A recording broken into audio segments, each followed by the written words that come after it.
Hi, welcome to Codiphany. This is the introduction to web development part one. This course is basically going to cover a basic overview of how a web page works, how it loads onto your computer.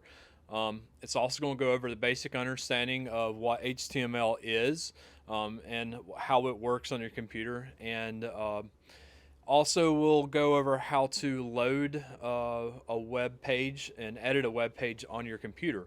It'll not cover the actual shape and semantics and how the HTML is written. It'll just cover how to load a page and how to start editing your first page.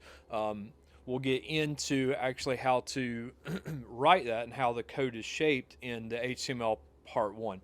But it's not going to take very long to get there. So hang in there, and you do not need any prior knowledge or experience to start this. I'm going to start from the very beginning.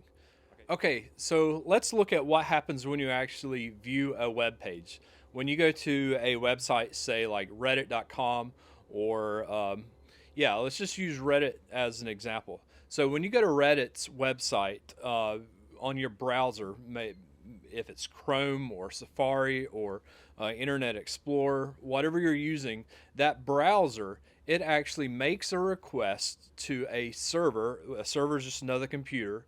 It makes this request over the internet, and it says, "Hey, send me your file for Reddit."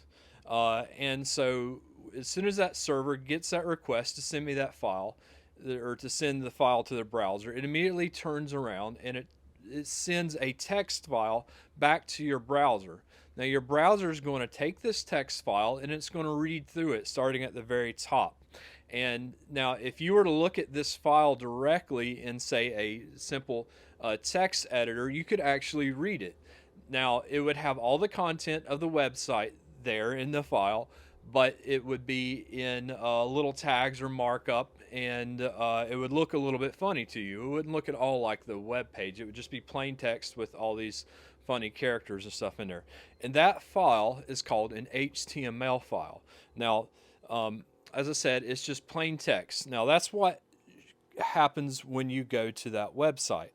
Now, HTML works like this. Say, for example, that you were a writer and you wrote for a newspaper company and you sent stuff in daily to the press, to be printed, and you wanted the editor and the printer to know how you wanted it to be displayed. So you would come up with, you might say, "This is my title," and you would actually have an arrow pointed and say, "Hey, use this for my title." And then next, beneath that, you would have your first paragraph, and you would say, "Hey, this is my first paragraph," so put it in, small font or whatever small font you're using for this newspaper edition. And then beneath that, you might have a subheading, and so you would say, "Hey, this is my subheading," and it goes to this paragraph here. So you would literally just maybe write it out and point an arrow, say, "Hey, this is the subheading here," and uh, then you might have another paragraph after that, and you might say, "Hey, this is my next paragraph," and beneath that you may say, "Hey, this is the author, use this here in your author thing," because typically it's small in maybe bold print, but small in the bottom, maybe italics or something like that. But you don't need to write all that out. You just need to say, "Hey, this is the author section, so use this where you print it, and print it how you normally print the author." So eventually, after some time, you and the pressman have worked together, or the editor have worked together for a long time. You've sent a lot of things back to them, and over time, you're writing your instructions to the press start looking more formal, more shorthand, and before long, they kind of look like this. So the title, instead of writing, "Hey, this is the title with a big long arrow," you just put in square brackets T, and then the editor, because he's worked with you so much, or the pressman, because he's worked with you so much, knows this is the title. I'm going to print it like this, and so on with a paragraph. You may put a P in a square brackets, and then subheading, maybe an SH, so on and so forth. And over time, you develop this specific language that you use with this editor and a pressman. Well, this, you have now essentially created a markup language. It's just a way of marking up text so that you know that this piece of text goes with this piece of information. This is what it's for. This is where it goes on a page, and this is the data that it represents. Now, HTML, that file that when you went to Reddit or Google or wherever you went to, it is an HTML file, and that stands for Hypertext Markup Language. And it's just simply a text file with the contents of your web page on it, and it's marked up in a certain way that the browser understands it and knows how to display it.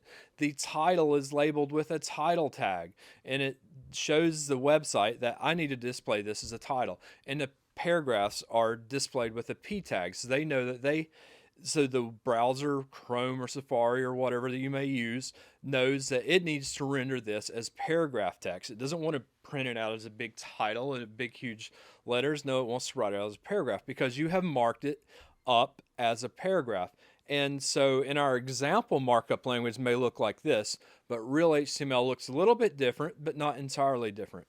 But there's nothing special about HTML that makes it where you can't read it, yourself, because it's just a form of marking up text. And so hypertext HTML stands for actually hypertext markup language. And the simple definition is it's a simple way of formatting and marking up plain text so that a web browser knows how to properly display it. Now, that's our introduction here for web development. This is the first part of the introduction for web development. Over the next parts, in this part, you should have learned, you should have a very basic understanding of what HTML is. Now, in the next parts, we're going to learn how to actually open up an HTML file on your computer so that you can see it, so that you can see all those special characters. That's going to be the next part in the video, and then after that we're actually going to learn how to view that file that's on your computer locally. I'm building a full web development course, so go ahead and smash that subscribe button and check out Codiphany.com for more information about our online courses.